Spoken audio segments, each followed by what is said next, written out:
हाले ठीक नहीं है।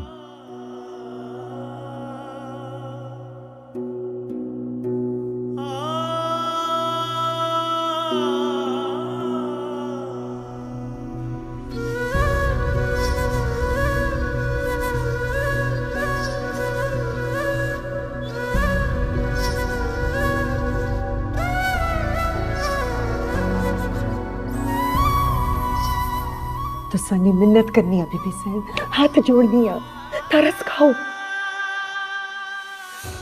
बेटी गल मान लो, वरना सारी हयाती माई नू रोना पड़ेगा।